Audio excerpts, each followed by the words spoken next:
Hey there, my name is Kara Brown. I am an urban fantasy author, and I would like to welcome you to my little mini-series called Kara Was Calling. If you followed me at any point on this channel, then you've heard me on more than one occasion talk about how I'm a very nosy person. And I am a very nosy person in the sense that I kind of like to understand things that are going on in the world that in fact, impact my life as an author. Having said that though, I usually find that I am one of the very few individuals who goes out of my way to figure out what's going on in publishing with other authors and what's affecting the community in general. And I usually am finding myself educating a lot of people about current events that are going on in publishing that does play like some kind of role in this, for example, the copy-paste crisis, Blood, Heir, and a number of other things. So the point of this series that I'm doing is actually kind of like a newscast thing where I'm trying to inform you, my wonderful viewers, about things that are happening in publishing at this point.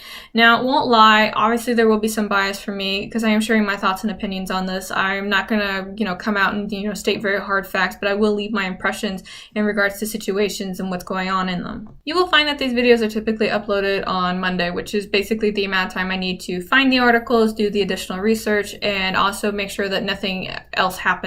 I won't be doing videos of changes or events as they happen just because information is constantly coming out about things and I don't want to come out with something and have a false accusation or a statement about it. Anyway, enough of me talking about the actual series. Let's just go ahead and let's do the series. Okay, so welcome to the very first episode of Kara Was Calling, where I basically talk about news articles. Today's date is April 13th, 2019, in case you're not watching these in order, and we are going to do a little bit of backdating on a couple of issues before we start moving to more current events.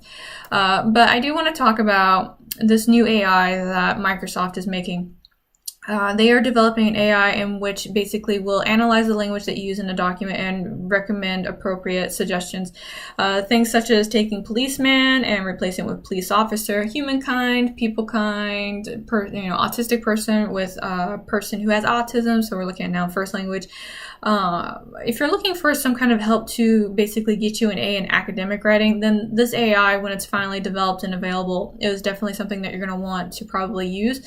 However, in everything else, this AI makes me exceptionally nervous because if you want to control the way that a person thinks, you change the way that they can use language. And so having an AI that basically says what the right and wrong way to talk is kind of impeding on that a little bit.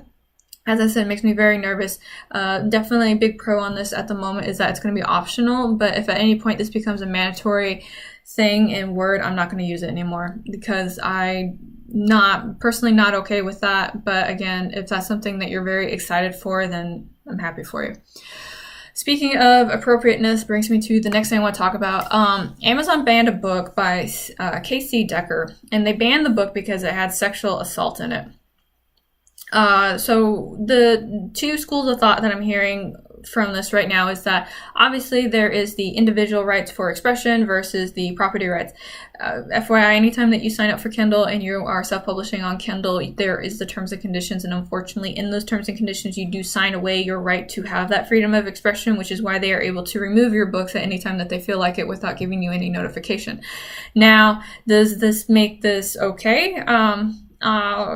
Depends. Right? My first thought is that I think it's very hypocritical of Amazon to actually take this book down from an indie author when there are plenty of traditionally published books that have this exact same content.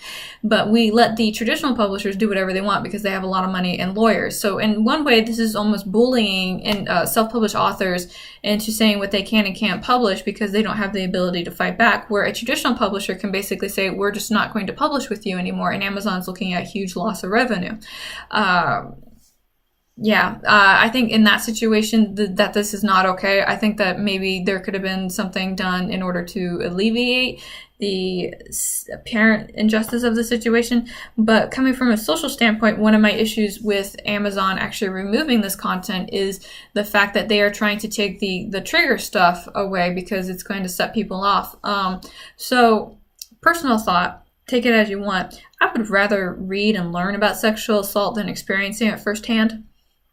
When you take away books that basically depict a situation, although traumatic and not okay, you are taking away the ability of an individual to actually learn about a situation, maybe figure out some warning signs, so that way if something, is about to happen in their actual, real life, they can be like, oh shit, I read about that in a book, and they jump ship, they leave. by taking away these trigger situations, we are taking away the ability to educate ourselves about them in a safe environment. And that's a big thing about what we want to do with books. We want to be able to educate each other about things that happen, but we want to be able to do it in a safe place. Ignoring the elephant in the room that has to do with sexual assault, abuse, and all that does not make them go away. And I think that Amazon should probably maybe talk to Casey Decker, or maybe they need to figure out how they're actually working the system, because at this point it's very flawed. And as I said, it's looking very hypocritical. If you do want to support this author, I mean, this is her website. Please feel free. She's got some stuff that's up there for free if you want to go check her out. Now, talking about injustice, because this leads me into the next article, ironically, I would like to talk about something that's probably going to get me a lot of flame. And it involves the YA community. So right there, already getting flame. Some backstory on this article in general is that, so a YA author pulled her debut novel after basically the accusations of racism. Blood Heir, written by Amelia Zhao, mispronounced that, very sorry, wrote a book, and in the book there are depictions of slavery that are in it. People who did like an advanced read of this book did notify the YA community, and if there's something that the YA community on Twitter is very good at, it's taking a buzzword out of context and then ganging up on people, and that's exactly what happened to this poor author. The YA community latched on to the fact that there was slavery in this book, and that slavery is bad, and how dare you put slavery into this book, and the nicest way I can say it, they bullied this woman. They bullied her, they tanked her reviews on Goodreads, and she ended up pulling the book, and she was just very sorry. Now, she's gone back and she's reviewed it, and I'm happy to say that she has already gone ahead and decided to keep publishing the book. I already went and pre-ordered it because I usually don't read YA, but this situation in particular is typical of the YA community. I'm sorry to say this, like, everybody looks at the YA community with kind of like a raised eyebrow because it's very good at cannibalizing on itself. The fact that they take screenshots of all the conversations that they have with each other in order to blackmail each other later is very well known outside of YA. Like, we all hear about it, we all see it. And I really wish that the YA community would actually take a note from the romance community, and that when something happens, they'll band together in camaraderie to combat the thing that is, going against them. Case in point, copy paste Christ. When that situation happened, all the romance community got together. They went through all the books that this wench published in order to find all the plagiarism, get the screenshots, get the comparisons, and send that evidence in. You really don't see that anywhere else. Now, I don't know what's going to happen after this book comes out. I definitely do want to keep supporting it because I don't really think that this woman was treated very well. And the fact that the YA community, which is always asking for inclusivity and diversity in both its writing and its publishers, basically silenced an Asian immigrant. They bullied her into being quiet and taking her book down because she was a bad person. Way to include people, guys. Like, great job. But since we're talking about the romance community, or I was talking about the romance community, I do want to talk about a thing that is actually affecting the romance community, and it has to do with a package that's being sold on Audible. So if you are a fan of Audible, they have a romance package where you pay $9 a month and you get access to all the romance books.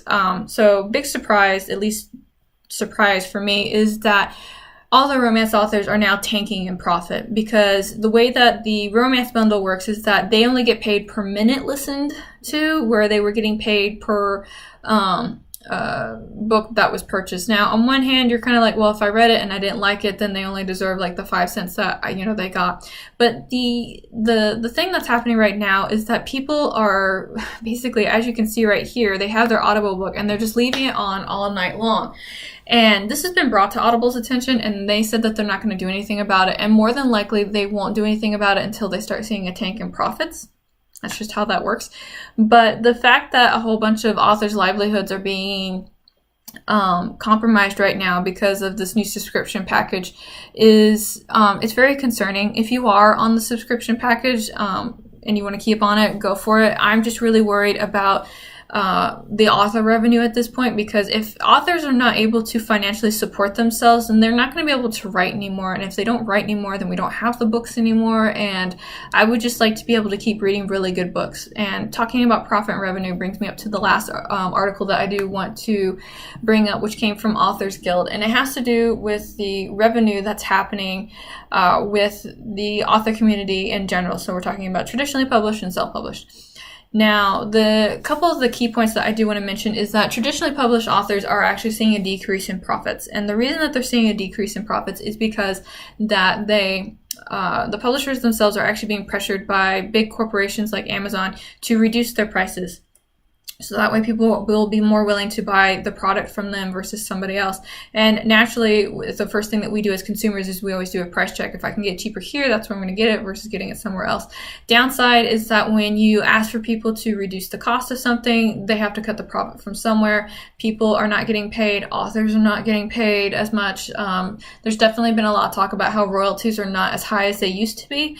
And they're also talking about the initial payouts. That's all suffering. Now, on the flip side, self-published authors are actually increasing or showing an increase in profit, which is good, but the profit increase is still nowhere near what the traditionally published authors are making.